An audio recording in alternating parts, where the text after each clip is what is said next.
Hello friends, so இந்த வீடியோல வந்து என்ன பார்க்க போறோம் அப்படினா fluid mechanicsல first topic properties of fluid வந்து பார்க்க போறோம். So fluid mechanics பாத்தீங்க அப்படினா எல்லா காம்படிட்டிவ் எக்ஸாம்க்கும் ரொம்ப இம்பார்ட்டன்ட். So அதுல first topic பாத்தீங்க அப்படினா properties of fluid. So இதுல நான் ஷேர் பண்ற புக் என்னன்னு பாத்தீங்க அப்படினா fluid mechanics by R.K. Bansal. So இதோட PDF வேணும் அப்படினா நான் civil study unit அப்படிங்கற Telegram groupல வந்து ஷேர் பண்றேன், வேணும்ன்றவங்க யூஸ் பண்ணிக்கோங்க. So first topic பாத்தீங்க அப்படினா properties of fluid. So fluid mechanics அப்படிங்கும்போது நம்ம வந்து அது என்னன்னு சொல்லுவோம். fluid mechanics அப்படிங்கிறது என்ன அப்படினா it is the science, okay va, it is the science which deals with the behavior of the fluids. நமக்கு fluids அப்படினாலே நமக்கு ரெண்டு தெரியணும். fluids அப்படினாலே ஒன்னு வந்து liquid, இன்னொன்னு வந்து gases, okay va. So இதோட behavior பத்தி படிக்கிறது தான் பாத்தீங்க அப்படினா fluid mechanics at rest as well as in motion. So rest conditionல இருக்கும்போதும் motion conditionல இருக்கும்போதும் அதே மாதிரி இதுல வந்து நமக்கு மூணு டைப்பா பிரிக்கிறாங்க இந்த fluid mechanics. ஒன்னு வந்து statics, இன்னொன்னு வந்து kinematics, இன்னொன்னு வந்து dynamics. So fluid வந்து rest conditionல இருக்கும்போது அதை வந்து fluid statics அப்படின்னு சொல்லுவாங்க. fluid வந்து மோஷன்ல இருக்கும்போது, அதாவது pressure forces வந்து கன்சிடர் பண்ண மாட்டாங்க இதுல, ஓகேவா. ஸோ fluid வந்து அப்படி மோஷன்ல தான் இருக்கு, ஓகேவா, ஃப்ளோ ஆயிட்டு இருக்குன்னு அர்த்தம். ஆனா இதுல என்ன பண்ண மாட்டோம் அப்படின்னா pressure force வந்து நம்ம கன்சிடர் பண்ண மாட்டோம். அந்த மாதிரி இருந்தது அப்படின்னா அதை வந்து fluid kinematics அப்படின்னு சொல்லுவோம். அதே மாதிரி pressure forces வந்து கன்சிடர் பண்றோம். அதே மாதிரி மோஷன்ல இருக்கும்போது pressure forces வந்து நம்ம கன்சிடர் பண்ணோம் அப்படின்னா அதை வந்து என்னன்னு சொல்லுவோம் அப்படின்னா fluid dynamics அப்படின்னு சொல்லுவோம். நெக்ஸ்ட் பாத்தீங்க அப்படின்னா fluidோட ப்ராப்பர்ட்டிஸ் ஒன் பை ஒன்னா பார்த்துடலாம். அதில் முக்கியமான ஒன்று வந்து டென்சிட்டி இல்லை மாஸ் டென்சிட்டி அப்படின்னு சொல்லுவாங்க. டென்சிட்டி மாஸ் டென்சிட்டி அப்படிங்கிறது என்னன்னு பார்த்தீங்கன்னா it is the ratio of the mass of fluid to its volume. So rho அப்படின்னு சொல்லிட்டு டினோட் பண்ணுவோம். இதை வந்து எப்படி சொல்லுவோம்னு பார்த்தீங்கன்னா மாஸ் பை வேல்யூம் அப்படிங்கிறது தான் பார்த்தீங்கன்னா டென்சிட்டி இல்லை மாஸ் டென்சிட்டி அப்படின்னு சொல்லுவாங்க. ஸோ இந்த மாஸ் டென்சிட்டியோட எஸ்ஐ யூனிட் பார்த்தீங்க அப்படின்னா கிலோகிராம் பர் மீட்டர் கியூப், ஓகேவா. ஸோ என்ன சொல்கிறாங்க அப்படின்னா டென்சிட்டி ஆஃப் லிக்விட்ஸ் வந்து கான்ஸ்டண்ட்டாக இருக்கும். அதே மாதிரி டென்சிட்டி ஆஃப் கேஸஸ் பார்த்தீங்க அப்படின்னா ப்ரெஷரும் டெம்பரேச்சரும் சேஞ்ச் ஆகிறத பொறுத்து நமக்கு கேஸஸோட டென்சிட்டி வந்து சேஞ்ச் ஆகும் அப்படின்னு சொல்லி கொடுத்துருக்காங்க. இதோட வேல்யூ வந்து நீங்கள் பார்த்துக்கோங்க 1 gram per centimetre cube or 1000 kilogram per metre cube. Next பார்த்தீங்க அப்படின்னா specific weight or weight density. இதை எப்படி டினோட் பண்ணுறாங்க அப்படின்னா it is the ratio of the weight of the fluid to its volume. So weight by volume தான் வந்து என்னன்னு சொல்றாங்க specific weight or weight density அப்படின்னு சொல்லி சொல்றாங்க. இல்ல யூனிட் weight அப்படினாலும் சொன்னாலும் கரெக்ட் தான். So weight by volume அப்படிங்கும்போது நமக்கு weight அப்படிங்கிறது எப்படி எழுதலாம், mass into acceleration எழுதலாமா. ஸோ அதான் வந்து எழுதியிருக்காங்க mass into acceleration due to gravity divided by volume of fluid. So mass of fluid into g divided by volume. So mass by volume என்னன்னு சொல்லியிருக்கோம் நம்ம இப்போ தான் பார்த்தோம் இல்லையா, density. So rho into g. So எனக்கு specific weight பார்த்தீங்க அப்படின்னா w equal to rho into g, ஓகேவா. ஸோ அதான் வந்து சொல்லியிருக்காங்க. நெக்ஸ்ட் பார்த்தீங்க அப்படின்னா இதில் என்ன அப்படின்னா இதோட ஸ்பெசிஃபிக் வெயிட் ஆஃப் வாட்டர் இல்லை வெயிட் டென்சிட்டி ஆஃப் வாட்டர் பார்த்தீங்கன்னா 9.81 into 1000 newton per metre cube இல்லை 9.81 kilo newton per metre cube, ரெண்டுமே கரெக்ட் தான் இன் எஸ்ஐ யூனிட்ஸ். நெக்ஸ்ட் வந்து ஸ்பெசிஃபிக் வேல்யூம். ஸ்பெசிஃபிக் வேல்யூம் அப்படிங்கிறது என்னன்னு பார்த்தீங்கன்னா இதை வந்து நம்ம என்ன சொல்லலாம், ரெசிப்ரோக்கல் ஆஃப் மாஸ் டென்சிட்டி அப்படின்னு சொல்லலாம். இதோட யூனிட் பார்த்தீங்க அப்படின்னா metre cube per KG.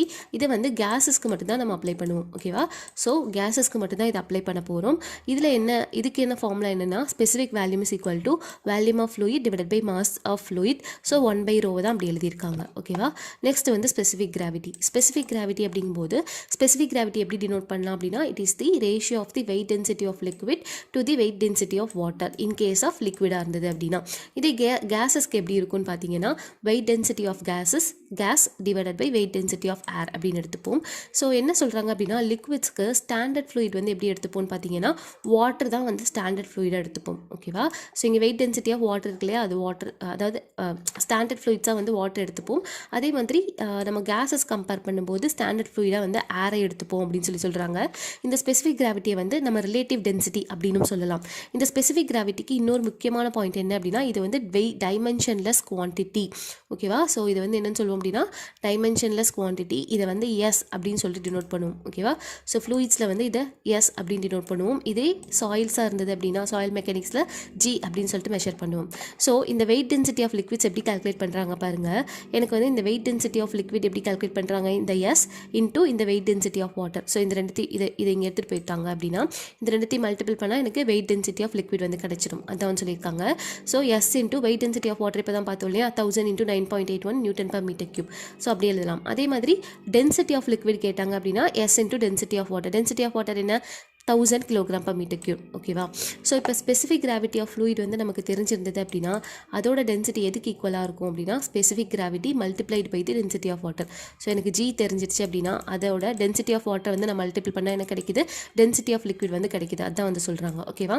So எக்ஸாம்பிளுக்கு எனக்கு ஸ்பெசிஃபிக் கிராவிட்டி ஆஃப் மெர்க்குரி வந்து 13.6 இருந்தது அப்படின்னா அதோட டென்சிட்டி ஆஃப் மெர்க்குரி எப்படி எழுதலாம்? 13.6 இன்டூ இது வந்து வாட்டரோடது ஸ்டாண்டர்ட் ஃப்ளூயிடோடது இன்டூ 1000 போட்டிங்க அப்படின்னா எனக்கு 13,600 கிலோகிராம் per மீட்டர் கியூப் வந்து கிடைக்கும். ஓகேவா? ஸோ இதை பேஸ் பண்ணி நமக்கு இந்த 4 க்ரைட்டீரியா பார்த்தோம் இல்லையா? Specific gravity, specific volume, weight density, அதே மாதிரி மாஸ் டென்சிட்டி. இதை பேஸ் பண்ணியே நமக்கு நிறைய ப்ராப்ளம் வந்து கேட்டிருக்காங்க. இது எல்லாமே வந்து இந்த PDF உடைய அட்டாச்மெண்ட் தான். நீங்கள் சிவில் ஸ்டடி யூனிட் அந்த டெலகிராம் குரூப்பில் வந்து நீங்கள் டவுன்லோட் பண்ணி நீங்கள் செக் பண்ணிக்கோங்க. ஓகேவா? ஸோ இது எல்லாமே வந்து ஸ்டாண்டர்ட் புக்கில் இருக்கிறது, நமக்கு டேரெக்டாகவே இதுலேருந்து கூட கொஷின்ஸ் வந்திருக்கு.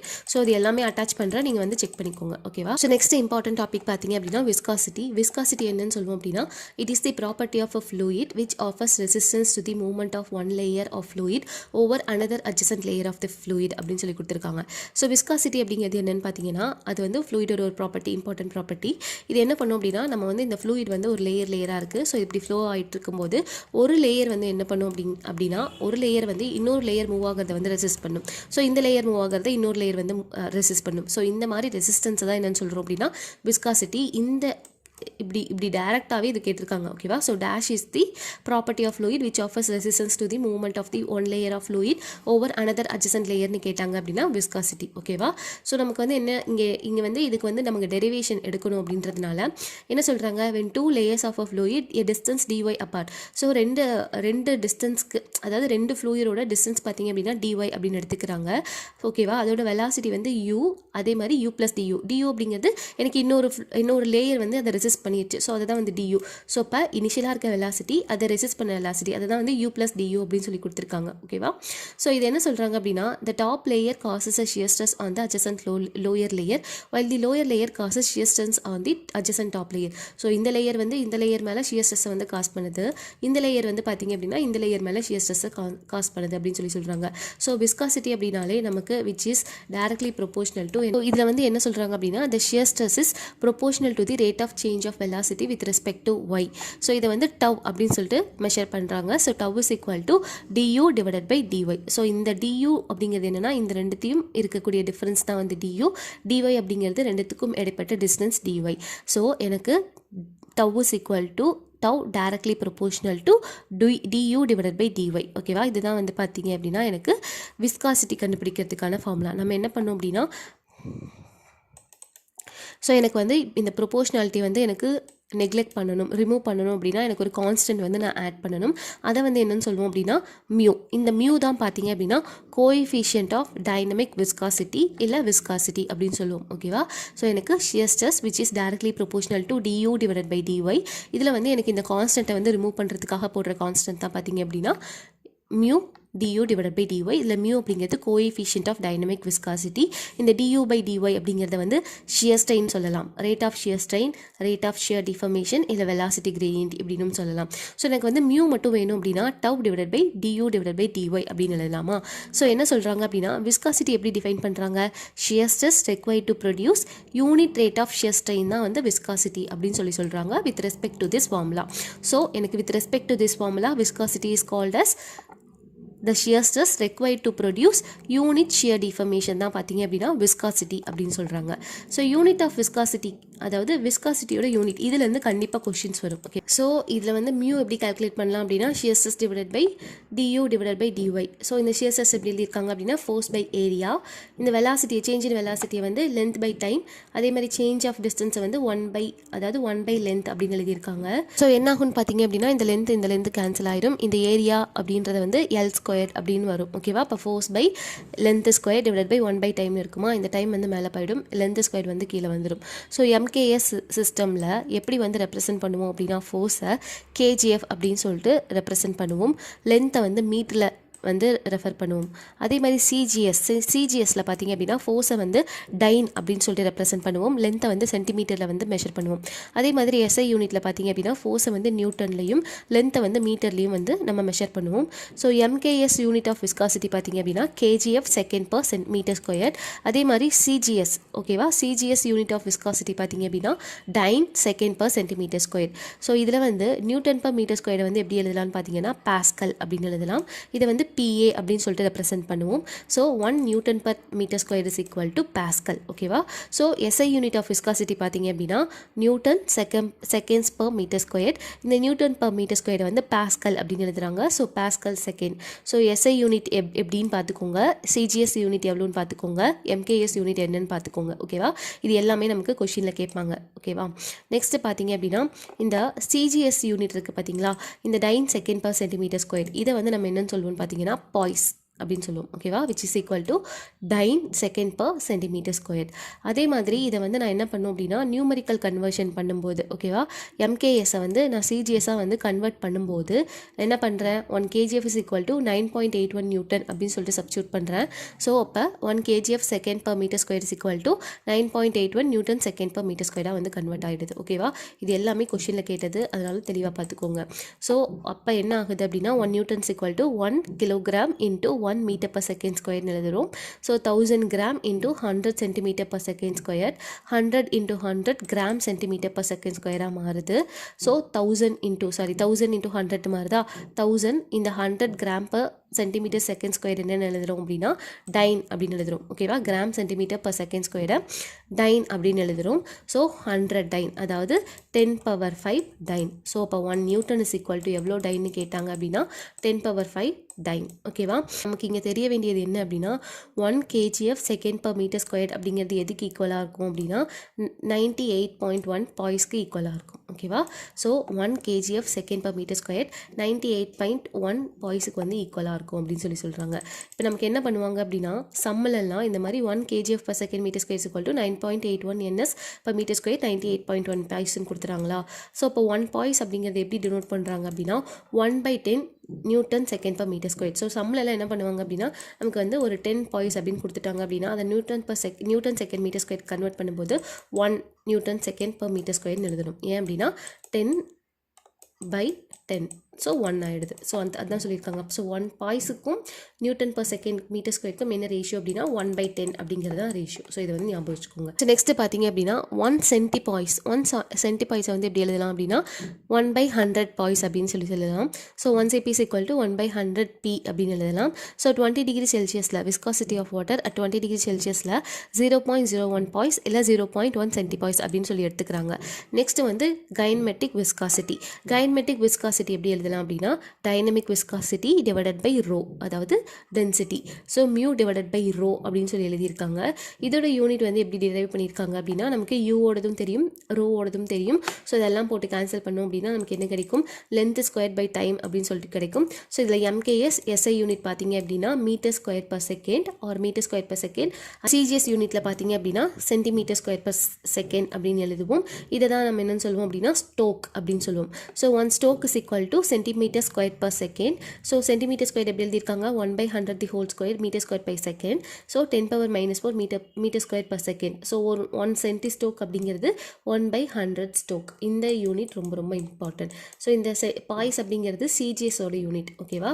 நெக்ஸ்ட்டு வந்து Newton's law of viscosity. Newton's law of viscosity அப்படிங்கும்போது ஸோ இப்போ தான் பார்த்தோம் இல்லையா, tau is equal to, அதாவது shear stress is directly proportional to rate of shear strain. So அப்போ ஒரு கான்ஸ்டன்ட் வந்து நம்ம டெரைவ் பண்ணுவோம். அந்த கான்ஸ்டன்ட் தான் பார்த்தீங்க அப்படின்னா viscosity. So Newton's law of viscosity is equal to tau equal to mu into to u divided by டோ ஒய். ஸோ இதுதான் வந்து ஃபார்முலா. நெக்ஸ்ட் பார்த்தீங்க அப்படின்னா இந்த ரிலேஷன் வந்து fluids which obey the relation. So இந்த ரிலேஷனை வந்து எந்தெந்த ஃப்ளூயிட்ஸ்லாம் ஒபே பண்ணுதோ அது வந்து நியூட்டேனியன்ஸ் ஃப்ளூயிட்ஸ் அப்படின்னும், எதெல்லாம் வந்து ஃபாலோ பண்ணலையோ, எதெல்லாம் இந்த ஈக்குவேஷனை வந்து ஃபாலோ பண்ணலையோ அதை வந்து நான் நியூட்டேனியன் ஃப்ளூயிட்ஸ் அப்படின்னும் சொல்லுவாங்க. ஓகேவா? நெக்ஸ்ட் வந்து இதுலேருந்து கண்டிப்பாக கொஷின் வரும், variation of viscosity with temperature. So என்ன ஆகுது அப்படின்னு பார்த்தீங்கன்னா, டெம்பரேச்சரும் விஸ்காசிட்டியும், அதாவது டெம்பரேச்சர் வந்து கண்டிப்பாக வந்து விஸ்காசிட்டியை வந்து அஃபெக்ட் பண்ணும். என்ன பண்ணுது அப்படின்னு கேட்டிங்கன்னா, விஸ்காசிட்டி வந்து டெம்பரேச்சர் அதிகமாச்சு அப்படின்னா, ஓகேவா, டெம்பரேச்சர் அதிகமாச்சு அப்படின்னா விஸ்காசிட்டி கம்மியாகும். ஓகேவா? ஸோ டெம்பரேச்சர் அதிகமாச்சு அப்படின்னா விஸ்காசிட்டி கம்மியாகும். எதில் அப்படின்னா லிக்விட்ஸில். இதே கேஸஸில் பார்த்தீங்க அப்படின்னா டெம்பரேச்சர் அதிகமாச்சு அப்படின்னா எனக்கு விஸ்காசிட்டி இன்க்ரீஸ் ஆகும். இந்த ரேஷியோ வந்து தெரியணும். ஓகேவா? ஸோ டெம்பரேச்சர் அதிகமாச்சு அப்படின்னா விஸ்காசிட்டி இன் லிக்விட்ஸ் வந்து கம்மியாகும். டெம்பரேச்சர் அதிகமாச்சு அப்படின்னா விஸ்காசிட்டி இன் கேஸஸ் வந்து இன்க்ரீஸ் ஆகும். ஸோ இது வந்து தெரிஞ்சுக்கணும். இது ஏன் நடக்குது அப்படின்னு பார்த்தீங்க அப்படின்னா, this is due to the reason that the viscous forces in fluid are due to the cohesive forces and the molecular momentum transfer. So இது எதனால் நடக்குது அப்படின்னா, விஸ்கஸ் ஃபோர்ஸஸ் வந்து கிரியேட் ஆகுது இல்லையா? ஸோ அது எதனால் நடக்குது அப்படின்னா கொஹேசிவ் ஃபோர்ஸஸ்னாலையும் மாலிகுலர் மொமெண்டம் ட்ரான்ஸ்ஃபர்னாலையும் நடக்குது. ஓகேவா? ஸோ லிக்விட்ஸில் என்ன ஆகுது அப்படின்னு பார்த்தீங்க அப்படின்னா, கொஹேசிவ் ஃபோர்ஸ் வந்து ப்ரிடாமினண்ட்டாக இருக்கிறதுனால, ஓகேவா, ஸோ லிக்விட்ஸில் கொஹேசிவ் ஃபோர்ஸஸ் வந்து டினாமினேட்ஸ் ஓவர் தி இந்த மாலிகுலர் மொமெண்டம் ட்ரான்ஸ்ஃபராக இருக்கிறதுனால எனக்கு டெம்பரேச்சர் அதிகமாகும் போது விஸ்காசிட்டி வந்து கம்மியாகுது. ஆனால் கேஸஸில் என்ன ஆகுதுன்னு பாருங்கள், எனக்கு வந்து கொஹேசிவ் ஃபோர்ஸஸ் வந்து ஸ்மாலாக இருக்கும் compared to the molecular momentum transfer. So அதனால் என்ன ஆகுது அப்படின்னா, எனக்கு டெம்பரேச்சர் இன்க்ரீஸ் ஆகும்போது எனக்கு விஸ்காசிட்டி வந்து இன்க்ரீஸ் ஆகுதுன்னு சொல்லி கொடுத்துருக்காங்க.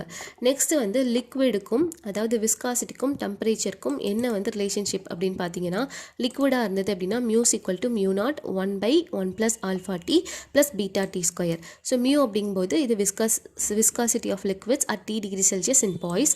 மியூ நாட் அப்படிங்கிறது என்னென்னு பார்த்தீங்கன்னா viscosity of liquid at 0 degree Celsius in poise. So alpha beta ரெண்டுமே வந்து கான்ஸ்டன்ட்டு. வாட்டராக இருந்தது அப்படின்னா அது எப்படி எடுத்துப்போம் அப்படின்னா, mu not is equal to 1.79 into 10⁻³ boys. Alpha அப்படிங்கும்போது 0.03368, பீட்டா அப்படிங்கும்போது 0.000221 அப்படின்னு எடுத்திருக்காங்க. ஓகேவா? ஸோ அதான் சொல்லியிருக்காங்க. ஸோ இந்த கான்செப்ட் தெரியணும். விஸ்காசிட்டி அதிகமாக இருந்தது அப்படின்னா, டெம்பரேச்சர் அதிகமாக இருந்தது அப்படின்னா விஸ்காசிட்டி கம்மியாகும் இன் கேஸ் ஆஃப் லிக்விட்ஸ். அதான் வந்து கொடுத்துருக்காங்க. இதே வந்து ஃபார் கேஸஸாக இருந்தது அப்படின்னா mu's equal to mu nought plus alpha T minus BT ஸ்கொயர்டாக இருக்கும். ஸோ அதுக்கான கான்ஸ்டன்ட் வந்து கொடுத்துருக்காங்க. ஏராக இருந்ததுன்னா எவ்வளோ இருக்கும்? ஸோ ஆல்ஃபா பீட்டாவோட கான்ஸ்டன்ட் கொடுத்துருக்காங்க. ஸோ இது என்ன சொல்லுது அப்படின்னு பார்த்தீங்கன்னா, டெம்பரேச்சர் இன்க்ரீஸ் ஆச்சுன்னா எனக்கு விஸ்காசிட்டி வந்து இன்க்ரீஸ் ஆகும் in case of gases. Next வந்து டைப்ஸ் ஆஃப் ஃப்ளூயிட்ஸ். ஸோ ஃப்ளூயிட்ஸை வந்து எப்படிலாம் கிளாஸிஃபை பண்ணலான்னு பார்த்தீங்கன்னா, ideal fluid, real fluid, Newtonian fluid, non Newtonian fluid, ideal plastic fluid. அதே மாதிரி இந்த டயக்ராமும் நீங்கள் பார்த்துக்கோங்க. ஒரு சைடு வந்து எனக்கு ஷியர் ஸ்ட்ரெஸ், அதாவது ஒய் ஆக்சிஸில், எக்ஸ் ஆக்சிஸில் வந்து வெலாசிட்டி கிரேடியன்ட் வந்து இருக்குது. இந்த கர்வ், அதாவது இந்த எக்ஸ் ஆக்சிஸில் இருக்க இந்த கர்வ் பார்த்திங்க அப்படின்னா ஐடியல் ஃப்ளூயிட், இது வந்து எனக்கு ஐடியல் சாலிட். ஸோ எனக்கு வந்து விச் இஸ் லீனியராக இருக்கும். ஷியர் ஸ்ட்ரெஸ்ஸும் எனக்கு வெலாசிட்டி கிரேடியன்ட்டும் லீனியராக இருந்துச்சு அப்படின்னா அது வந்து நியூட்டேனியன் ஃப்ளூயிட்னு சொல்லுவோமா. ஸோ அதான் வந்து கொடுத்துருக்காங்க. லீனியரில் கொடுத்துருக்கிறது வந்து நியூட்டேனியன் ஃப்ளூயிட். இந்த மாதிரி இங்கேருந்து ஒரு கர்வ் மாதிரி வந்திருக்கா. ஸோ அது வந்து நான் நியூட்டேனியன் ஃப்ளூயிட். இது இங்கே வந்து என்னென்னா இந்த டிஸ்டன்ஸ், இந்த எக்ஸ் ஆக்சிஸ்லேருந்து இந்த டிஸ்டன்ஸ் பார்த்திங்க அப்படின்னா மியூ அப்படிங்கிறது விஸ்காசிட்டி. ஸோ இப்படி இருந்தது அப்படின்னா அது வந்து ஐடியல் பிளாஸ்டிக் ஃப்ளூயிட் அப்படின்னு சொல்லுவோம்.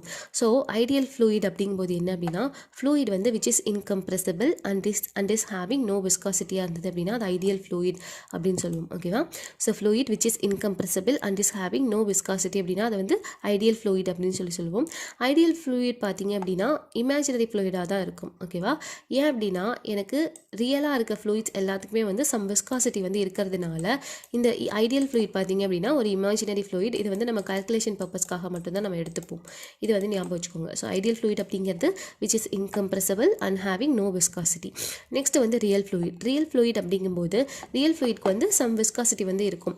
ஸோ நேச்சுரலாக இருக்க எல்லா ஃப்ளூயிடுமே வந்து ரியல் ஃப்ளூயிட் தான். Next Newtonian fluid. Newtonian fluid அப்படிங்கும்போது எனக்கு நியூட்டன்ஸ் லா ஆஃப் விஸ்காசிட்டியை வந்து ஒபே பண்ணுச்சு அப்படின்னா அதை வந்து நியூட்டேனியன் ஃப்ளூயிட் அப்படிம்போம். அப்படி இல்லை அது வந்து ஒபே பண்ணலை அப்படின்னா அது வந்து நான் நியூட்டேனியன் ஃப்ளூயிட் அப்படின்னு சொல்லலாம். நெக்ஸ்ட்டு வந்து ideal plastic fluid. Ideal plastic fluid அப்படிங்கும்போது என்ன ஆகும் அப்படின்னா எனக்கு shear stress is more than the yield value or shear stress is proportional to the rate of shear strain. So என்ன சொல்கிறாங்க அப்படின்னா இங்கே ப்ரொடியூஸ் ஆகிற ஷியர் ஸ்ட்ரெஸ் வந்து ஈல்டு வேல்யூ விட அதிகமாக இருந்தது. ஓகேவா? ஈல்டை விட அதிகமாக இருந்தது அப்படின்னா அதை வந்து ஐடியல் பிளாஸ்டிக் ஃப்ளூயிட் அப்படின்னு சொல்லுவோம். ஓகேவா? ஸோ நமக்கு இந்த விஸ்காசிட்டி டாப்பிக்கில் ஏகப்பட்ட சம் கேட்டிருக்காங்க. வந்து இந்த பிடிஎஃப்ல வந்து அட்டாச் பண்ணியிருக்கேன். நீங்கள் வந்து செக் பண்ணிக்கோங்க. ஓகேவா? ஸோ நெக்ஸ்ட்டு வந்து தெர்மோடைனமிக் ப்ராப்பர்ட்டிஸ். தெர்மோடைனமிக் ப்ராப்பர்ட்டிஸ் அப்படிங்கும்போது ஃப்ளூயிட் அப்படின்னாலே அது வந்து லிக்விட் கேஸஸ் ரெண்டும் சேர்ந்து தான் ஃப்ளூயிட்ஸ். ஸோ எனக்கு வந்து கேஸஸ் வந்து கம்ப்ரஸபிள் ஃப்ளூயிட்ஸாக இருக்கும். ஸோ அதனால் தெர்மோடைனமிக் ப்ராப்பர்ட்டிஸ் வந்து ரொம்ப ரொம்ப இம்பார்ட்டன்ட் ரோல் வந்து ப்ளே பண்ணும் in case of gases. So எனக்கு கேஸஸில் என்ன ஆகுது அப்படின்னா change in pressure and temperature இருக்கிறதுனால கேஸஸ் வந்து லார்ஜ் வேரியேஷன் வந்து அக்கர் ஆகுது. ஓகேவா, லார்ஜ் வேரியேஷனில் வந்து சப்ஜெக்ட் ஆயிருக்கு இன் டென்சிட்டி. ஸோ இதுக்கான ரிலேஷன் வந்து என்ன கொடுத்துருக்காங்கன்னா பி, அதாவது ஸ்பெசிஃபிக் வேல்யூம் RT is equal to P divided by rho equal to RT. P அப்படிங்கிறது absolute pressure newton per metre ஸ்கொயரில். அதே மாதிரி ஸ்பெசிஃபிக் வேல்யூம் வந்து எப்படி டினோட் பண்ணியிருக்காங்க அப்படின்னா 1/ρ. R அப்படிங்கிறது கேஸ் கான்ஸ்டன்ட், T அப்படிங்கிறது அப்சல்யூட் டெம்பரேச்சர் இன் K, அதே மாதிரி ரோ அப்படிங்கிறது டென்சிட்டி ஆஃப் கேஸ். ஸோ இது வந்து தெரிஞ்சுக்கோங்க. ஓகேவா, நெக்ஸ்ட் வந்து டைமென்ஷன் ஆஃப் R அப்படிங்கிறது கேஸ் கான்ஸ்டன்ட். கேஸ் கான்ஸ்டன்ட் பார்த்தீங்க அப்படின்னா R எப்படி அதாவது MKS யூனிட்டில் 29.3 kg மீட்டர் பர் kg கேன்னு கொடுத்துருக்காங்க. அதே SI யூனிட்டில் 287 J divided by kg. So இந்த கேஸ் கான்ஸ்டன்ட் வந்து எதை டிபெண்ட் பண்ணி இருக்கும்னு பார்த்தீங்கன்னா ஒரு பர்டிகுலர் கேஸை வந்து பேஸ் பண்ணி இருக்கும். ஸோ இது எப்படி எழுதலாம்னு பார்த்தீங்கன்னா R is equal to rho divided by இந்த ஸ்பெசிஃபிக் வேல்யூம் இன்டூ T. மேலே பார்த்த இக்குவேஷன்லேயே R மட்டும் தனியாக எடுத்து எழுதியிருக்காங்க. நெக்ஸ்ட் ரெண்டு ப்ராசஸ் இருக்குது. என்னென்னு பார்த்தீங்கன்னா ஐசோதெர்மல் ப்ராசஸ், அதே மாதிரி அடியபெட்டிக் ப்ராசஸ். ஐசோதெர்மல் ப்ராசஸ் அப்படிங்கும்போது என்ன அப்படின்னா எனக்கு if the change in density occurs at constant temperature then the process is called isothermal. So எனக்கு டெம்பரேச்சர் கான்ஸ்டன்ட் டெம்பரேச்சர் இருக்கும்போது டென்சிட்டியில் ஏதாவது சேஞ்சஸ் நடந்தது அப்படின்னா அது ஐசோதெர்மல் ப்ராசஸ்ன்னு சொல்வோம். So P divided by rho equal to constant. Next பார்த்தீங்க அப்படின்னா எனக்கு if the adiabatic process if the change in density occurs with no heat exchange to one form the gas is called the adiabatic. If no heat is generated within the gas due to friction, the relationship between the pressure and density is given by. So என்ன சொல்கிறாங்க அப்படின்னா எனக்கு கேஸில் வந்து எந்த ஒரு heat, அதாவது no heat exchange form வந்து நடந்தது அப்படின்னா அப்போ வந்து எனக்கு டென்சிட்டியில் சேஞ்சஸ் நடக்கும். அந்த ப்ராசஸ் வந்து அடியபெட்டிக் ப்ராசஸ் அப்படின்னு சொல்கிறாங்க. இப்போ ஃப்ரிக்ஷனால் எனக்கு கேஸ்குள்ளே எந்த ஒரு ஹீட்டுமே ஜென்ரேட் ஆகலை அப்படின்னா அதோட ப்ராசஸ் தான் அடியபெட்டிக் ப்ராசஸ். அதோட ரிலேஷன்ஷிப் எப்படி எழுதுறாங்க அப்படின்னா P/ρK is equal to constant. இதில் K அப்படிங்கிறது என்னென்னு பார்த்தீங்க அப்படின்னா ratio of specific heat of gas at constant pressure and constant volume. So K is equal to 1.44 air. ஓகேவா, இது வந்து தெரிஞ்சுக்கணும்.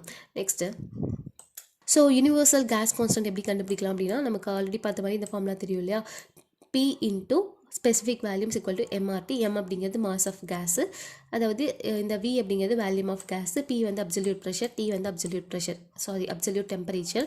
ஸோ இதை வந்து எப்படி நம்ம எடுத்துப்போம்னு பார்த்தீங்கன்னா இதை வந்து மோல் பேசிஸில் வந்து எக்ஸ்பிரஸ் பண்ணியிருக்காங்க. ஸோ இந்த ஈக்குவேஷன் பாருங்கள், P volumes equal to N into M into RT. இதில் இந்த M இன்டூ R அப்படிங்கிறத வந்து பார்த்தீங்க அப்படின்னா universal gas constant which is equal to kgf M divided by kg mole K in MKS unit. ஓகேவா, which is equal to 8314 joule per kilogram mole K in SI unit. So 1 kilogram mole அப்படிங்கிறது எப்படி define பண்ணுவோம் அப்படின்னா the product of 1 kilogram of mass into அதோட molecular weight.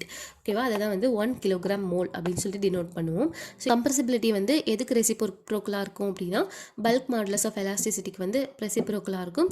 So bulk modulus எப்படி எழுதலாம் அப்படின்னா K is equal to increase in pressure divided by volumetric strain. Volumetric strain எப்படி எழுதலாம் அப்படின்னா dV divided by V எழுதலாம். increase in pressure வந்து dPன்னு எழுதலாம். So dP divided by dV into Aன்னு எழுதியிருக்காங்க. ஸோ எனக்கு இதோட ரெசிப்ரோக்கல் தான் கம்ப்ரசிபிலிட்டி அப்படிங்கிறதுனால 1/K அப்படின்னு போட்டிருக்காங்க. ஸோ இதோட டெஃபினிஷன் பார்த்தீங்க அப்படின்னா volumetric strain divided by increase in pressure. ஓகேவா, ஸோ தான் வந்து இதோட டெஃபினிஷன். ஸோ இது வந்து பார்த்துக்கோங்க, இந்த ஃபார்முலா வந்து பார்த்துக்கோங்க. நெக்ஸ்ட் பார்த்தீங்க அப்படின்னா சர்ஃபேஸ் டென்ஷன் அண்ட் கேபிலாரிட்டி.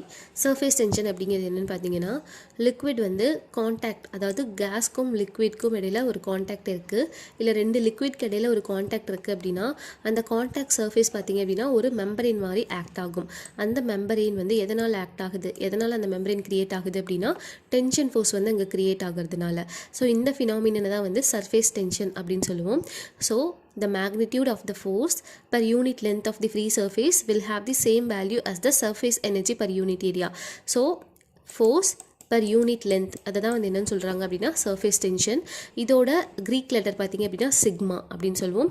இதில் MKS யூனிட் எப்படி மெஷர் பண்ணுவோம் அப்படின்னா kgf per மீட்டர். அதே மாதிரி SI யூனிட் பார்த்தீங்க அப்படின்னா நியூட்டன் per மீட்டர். ஸோ இதில் வந்து என்ன அப்படின்னா எனக்கு இங்கே ABC அப்படின்னு சொல்லிட்டு 3 மாலிகுல் வந்து இருக்குது. A அப்படிங்கிறது பார்த்தீங்க அப்படின்னா இதோட சர்ஃபேஸில் ஃபுல்லாகவே வந்து என்ன இருக்குது அப்படின்னா லிக்விட் இருக்குது. இந்த Cயில் பார்த்தீங்க அப்படின்னா ஒரு சைடு லிக்விட். ஸோ இந்த சைடு வந்து பார்த்தீங்க அப்படின்னா ஃப்ரீ சர்ஃபேஸ், அதாவது கான்டாக்ட் ஏர் காண்டாக்ட் வந்து இருக்குது. ஸோ இந்த சைடில் பார்த்தீங்க அப்படின்னா இதுவும் ஏர் காண்டாக்டில் இருக்குது. ஸோ இன்னொரு சைடு வந்து எனக்கு ஃபுல்லாக லிக்விடில் இம்மர்ஸ் ஆயிருக்கு. ஸோ எனக்கு இதை சுற்றி எனக்கு ஒரு மெம்பரைன் கிரியேட் ஆகும். ஓகேவா? எதனால் அப்படின்னா சர்ஃபேஸ் டென்ஷன்னால். இதை தான் வந்து என்னென்னு சொல்லுவோம் அப்படின்னா சர்ஃபேஸ் டென்ஷன் இல்லை tensile force by unit length அப்படின்னு சொல்கிறோம். ஓகேவா? சர்ஃபேஸ் டென்ஷன் வந்து லிக்விட் ட்ராப்லெட்டாக இருந்தது அப்படின்னா எப்படி கால்குலேட் பண்ணுவோம்? லிக்விட் ட்ராப்லெட் அப்படிங்கும்போது அதோட சர்ஃபேஸ் வந்து எப்படி இருக்கும் அப்படின்னா எனக்கு இந்த மாதிரி ஒரு ஸ்பியர் ஷேப்பில் வந்து இருக்கும். ஓகேவா? ஸ்பெரிக்கல் ட்ராப்லெட்டாக இருந்தது அப்படின்னா அதாவது ஸ்பியர் ஷேப்பில் இருக்கும். இதில் வந்து எப்படி கால்குலேட் பண்ணுவோம்?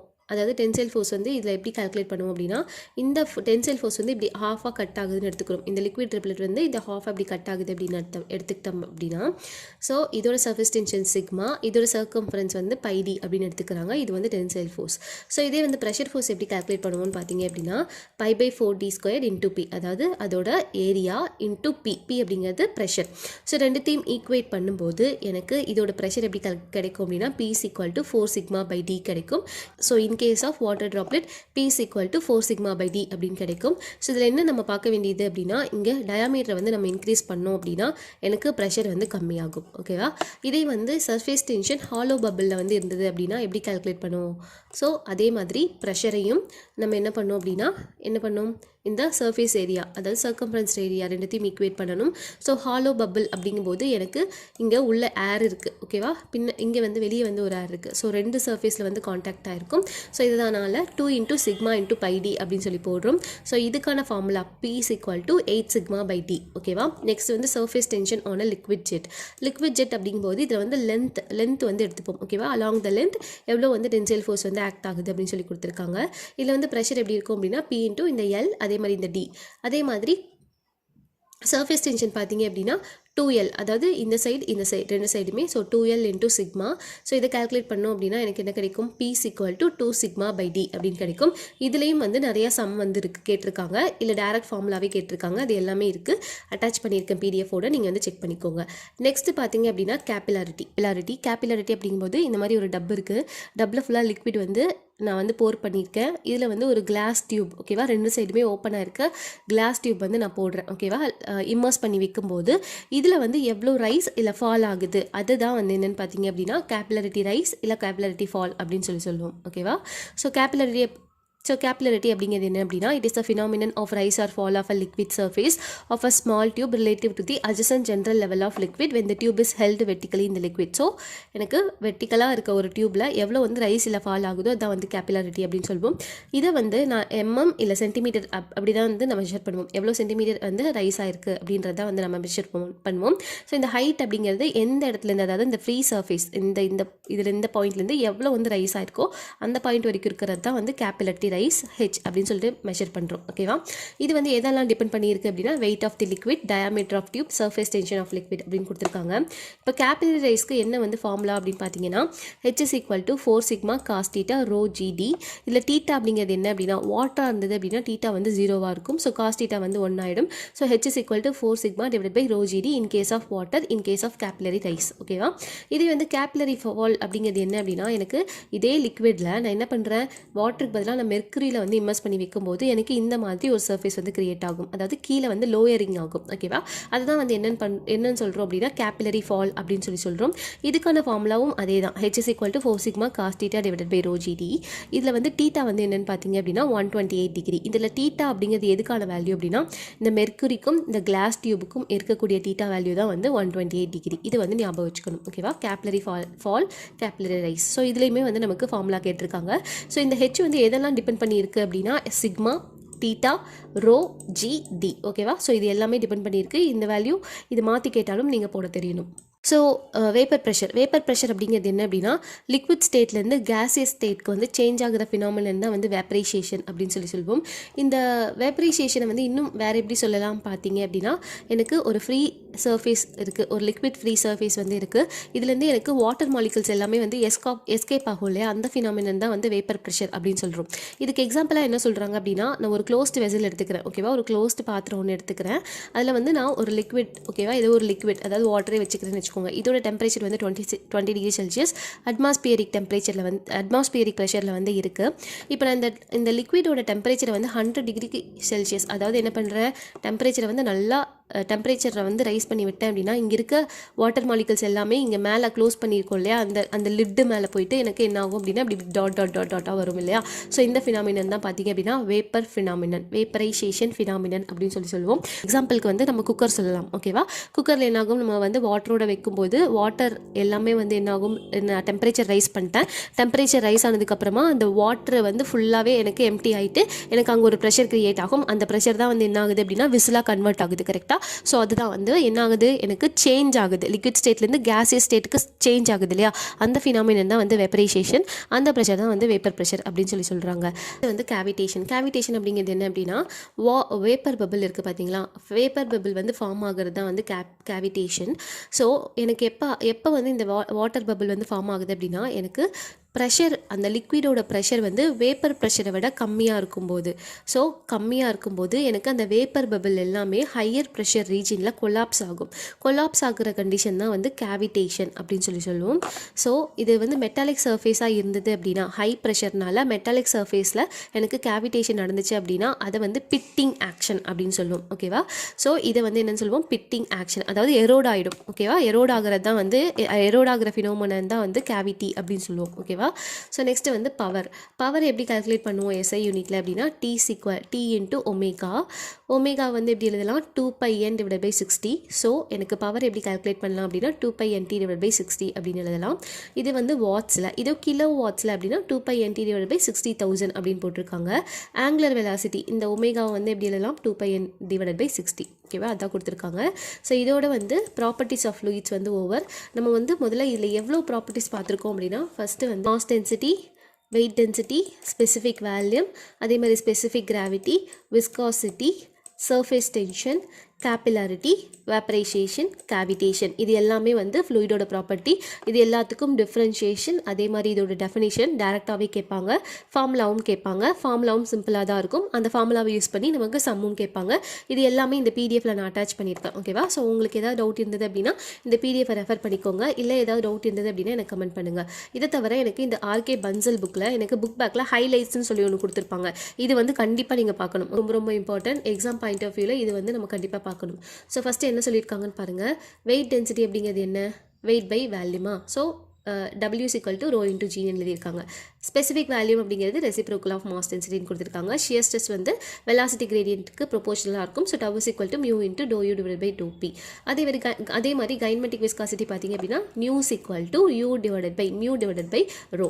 அதே மாதிரி பாய்ஸ் அண்ட் ஸ்டோக்ஸ் ரெண்டுமே வந்து விஸ்காசிட்டி, அதே மாதிரி கைனமெட்டிக் விஸ்காசிட்டியோட யூனிட் ரெஸ்பெக்டிவ்லி. அதே மாதிரி இப்போ வந்து நான் எம்கேஎஸ் யூனிட்டில் வந்து நான் கன்வெர்ட் பண்ணணும், யூனிட் ஆஃப் விஸ்காசிட்டியை எம்கேஎஸ் யூனிட்லேருந்து நான் எஸ்ஐ யூனிட்க்கு வந்து கன்வெர்ட் பண்ணணும் அப்படின்னா எனக்கு டிவைடட் பை 10 போடணும். ஓகேவா. ஸோ அதான் வந்து கொடுத்துருக்காங்க. So SI unit of viscosity வந்து newton second per metre square, அதே மாதிரி நியூட்டன் பர் மீட்டர் ஸ்கொயர் வந்து பாஸ்கல். ஸோ பர்ஃபெக்ட் கேஸாக இருந்தது அப்படின்னா அதோட ஈக்குவேஷன் ஆஃப் ஸ்டேட் வந்து P/ρ = RT, இல்லை R வந்து கேஸ் கான்ஸ்டன்ட். ஸோ ஏருக்கு வந்து எப்படி எழுதுவோம் அப்படின்னா 29.3 kgf metre divided by kg per kelvin அப்படின்னு கொடுத்துருக்காங்க. இது எப்படி கால்குலேட் பண்ணலாம் அப்படின்னா 287 ஜூல் பர் கிலோகிராம் கெல்வின் கொடுத்துருக்காங்க. ஐசோதெர்மல் ப்ராசஸாக இருந்தது அப்படின்னா P/ρ = கான்ஸ்டண்ட்டாக இருக்கும். அடியபெட்டிக் ப்ராசஸாக இருந்தது அப்படின்னா P/ρk = கான்ஸ்டன்ட். இந்த கேயோட வேல்யூ வந்து 1.4. அதே மாதிரி பல்க் மாடலஸ் ஆஃப் எலாஸ்டிசிட்டி அப்படிங்கும்போது K = dop minus dop divided by dou v divided by v. ஓகேவா, அதாவது isostatic pressure divided by volumetric strain. Compressibility அப்படிங்கும்போது பல்க் மாடலஸோட reciprocal, so 1/k. So surface tension அப்படிங்கிறது என்ன அப்படின்னா அதாவது லிக்விட் ட்ராப்பாக இருந்தது. சர்ஃபேஸ் டென்ஷன் அப்படிங்கும்போது இது வந்து நியூட்டன் பர் மீட்டர் இல்லை டைன் பர் சென்டிமீட்டர் அப்படின்னு சொல்லிட்டு மெஷர் பண்ணுவோம். ஸோ எனக்கு வந்து surface tension between the pressure between inside and outside of a liquid ட்ராப்லெட்டாக இருந்தது அப்படின்னா P = 4 sigma/d. சோப் பப்ளாக இருந்தது அப்படின்னா P = 8 sigma/d. லிக்விட் ஜெட்டாக இருந்தது அப்படின்னா P = 2 sigma/d. ஸோ கேபிலரி ரைஸை வந்து எப்படி எழுதுவோம் அப்படின்னா H = 4 sigma cos theta gamma divided by gamma d. இந்த காமா வந்து எப்படி எழுதலாம், ρg அப்படின்னு எழுதலாம். ஸோ ρgdனாலும் கரெக்டு தான்.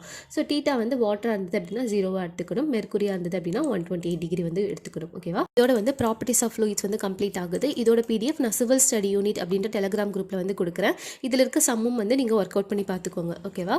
ஸோ இதில் ஏதாவது டவுட் இருந்தது அப்படின்னா எனக்கு கமெண்ட் பண்ணுங்கள். இந்த வீடியோ யூஸ்ஃபுல்லாக இருந்தது அப்படின்னா கண்டிப்பாக சப்ஸ்கிரைப் பண்ணுங்கள். தேங்க்யூ.